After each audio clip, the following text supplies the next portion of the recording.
Hi ನಮಸ್ಕಾರ, good morning. ಇವಾಗ ಬೆಳಿಗ್ಗೆ ತಿಂಡಿಗೆ ರೆಡಿ ಮಾಡ್ತಾ ಇದ್ದೀನಿ. ಸೊ ಇವತ್ತು ತಿಂಡಿ ಬಂದುಬಿಟ್ಟು ಇಡ್ಲಿ ಮತ್ತು ಟೊಮೆಟೊ ಚಟ್ನಿದು ರೆಸಿಪಿ ಆಲ್ರೆಡಿ ನಾನು ಎಷ್ಟೋ ಸರ್ತಿ ನಂದು ಲಾಂಗ್ ವಿಡಿಯೋಲಿ ಶೇರ್ ಮಾಡ್ಕೊಂಡಿದ್ದೀನಿ. ಸೊ ನಿಮ್ಗೆ ಇದ್ರ ರೆಸಿಪಿ ಬೇಕಂದರೆ ಲಾಂಗ್ ವಿಡಿಯೋಲಿ ನೀವು ಚೆಕ್ ಮಾಡ್ಬೋದು.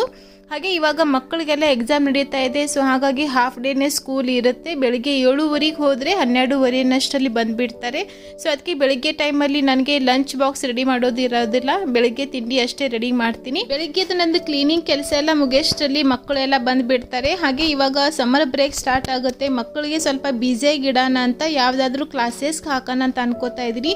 ಆಲ್ರೆಡಿ ಅವರು ಮ್ಯೂಸಿಕ್ ಕ್ಲಾಸ್ಗೆ ಹೋಗ್ತಾರೆ, ಇನ್ನೂ ಒಂದು ಯಾವುದಾದ್ರೂ ಕ್ಲಾಸ್ ನೋಡೋಣ ಅಂತ ಇನ್ನೂ ಡಿಸೈಡ್ ಮಾಡಿಲ್ಲ. ಹಾಕಿದಾಗ ಖಂಡಿತವಾಗ್ಲೂ ನಿಮ್ಮ ಜೊತೆ ಶೇರ್ ಮಾಡ್ಕೋತೀನಿ. ಸೊ ಅದಕ್ಕಿಂತ ಮುಂಚೆ ಊರಿಗೆ ಹೋಗಿ ಬರಬೇಕು, ಊರಲ್ಲಿ ಸ್ವಲ್ಪ ಕೆಲಸ ಇದೆ. ಸೊ ಬಂದ ಮೇಲೇ ಅವ್ರಿಗೆ ಕ್ಲಾಸಸ್ಗೆ ಹಾಕೋದು ಯೋಚನೆ ಮಾಡ್ತೀನಿ. ಸೊ ಈ ಥರ ನಂದು ಇವತ್ತಿಂದ ಮಾರ್ನಿಂಗ್ ರುಟೀನ್ ಆಗಿತ್ತು. ಮತ್ತು ನೆಕ್ಸ್ಟ್ ಮಿನಿ ವ್ಲಾಗಲ್ಲಿ ಸಿಗ್ತೀನಿ.